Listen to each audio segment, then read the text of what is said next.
3 o'clock in the morning and you're lying in bed when suddenly your brain decides to replay that conversation from 6 years ago where you said something slightly awkward. Yeah, that one. And now you're dissecting every word, every pause, every facial expression the other person made, wondering if they still think about how weird you were that day. Spoiler alert, they don't even remember it happened. I didn't realize this for a long time, but this isn't just you being anxious or overthinking things. Although, well, let's be honest, it's definitely that too. There's actually something much deeper going on in your brain when you replay conversations. And it has everything to do with how you see yourself and how desperately you're trying to control something that's already gone. See, most people think conversation replaying is about the other person. Like we're trying to figure out what they thought or what they meant or whether they secretly hate us now. But that's not really it. When you replay conversations in your head, you're not analyzing them. You're rewriting yourself. You're trying to become the version of you that said the perfect thing, had the perfect timing, made the perfect impression. And the reason that hurts so much is because you can't. That moment is frozen in time and you're stuck with the version of yourself that existed in it. Think about the conversations you replay most often. I'm willing to bet they're not the ones where you said something horrible or offensive. They're the ones where you were just slightly off, a little too eager maybe, or you laughed at the wrong moment, or you stumbled over your words when you were trying to sound articulate. These tiny moments become massive in your mind because they represent something bigger than just a conversation. They represent proof that you're not who you want to be yet. And your brain is absolutely obsessed with this gap. Psychologists have found that we ruminate most when there's a disconnect between who we actually are and who we think we should be. So, every time you replay that awkward moment, you're not really trying to understand what happened. You're trying to close a gap that only exists in your own head, desperately rehearsing a version of yourself that never got to exist. Yet, here's the part where it gets intriguing and kind of sad if we're being honest. Every time you replay a conversation, you're not actually remembering what happened. Instead, you're recalling the last time you remembered it.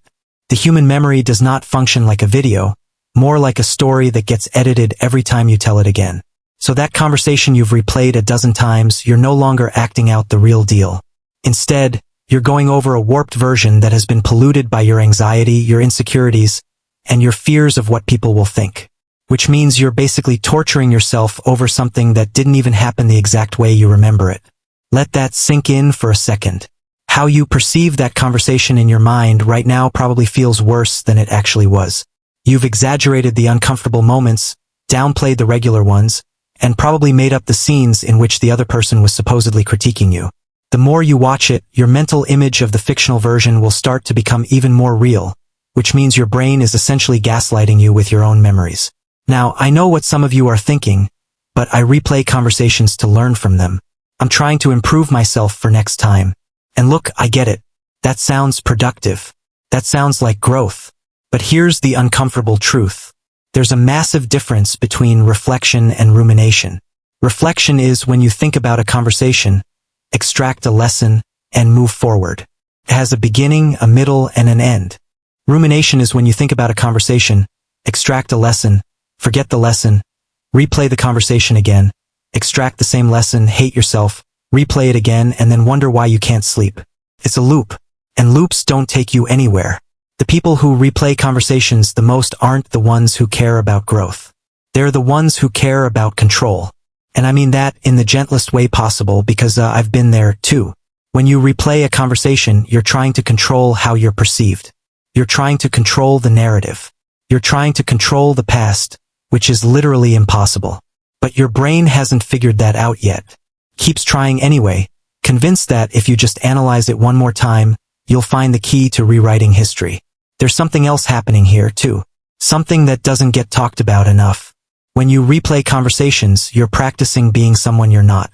You're rehearsing a version of yourself that's smoother, funnier, more confident, more likable. And every time you do this, you're reinforcing the belief that the real you, the one who actually showed up to that conversation, isn't good enough. That's the part that breaks my heart a little bit because the version of you that's replaying the conversation is trying so hard to protect you, but it's actually doing the opposite. It's building a case against yourself, collecting evidence that you're somehow defective or fundamentally unworthy of connection. And here's what happens when you do this over and over. You start believing you need to be flawless to deserve kindness. You convince yourself that one stumble in conversation means you're fundamentally broken. Researchers have actually traced this pattern, finding that people who can't show themselves compassion get trapped in these mental loops. And those loops feed directly into anxiety. The less forgiving you are of your own humanness, the more your brain punishes you for it. It's like your brain becomes your own worst critic. And the courtroom never closes.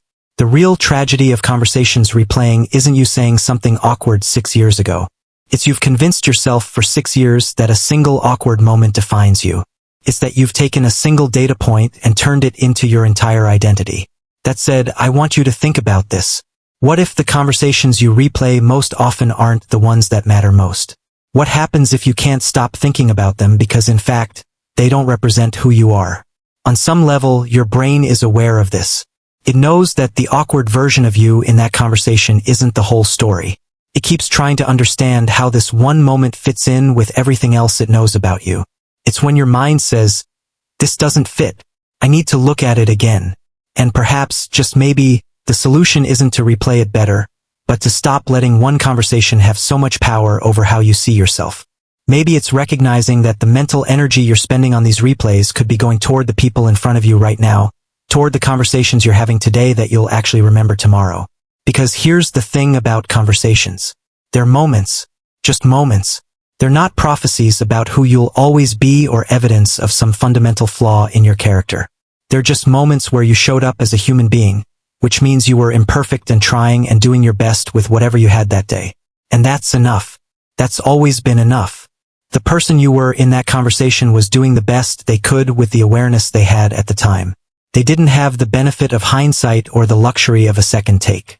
So maybe it's time to stop pressing rewind.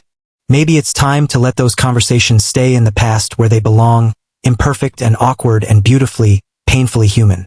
If this resonated with you, don't forget to subscribe. And if you want to support these deep dives, please hit that join button to become a channel member. I would genuinely appreciate your support. Here's some more videos that I think you'll resonate with. Same energy with a different angle. See you there.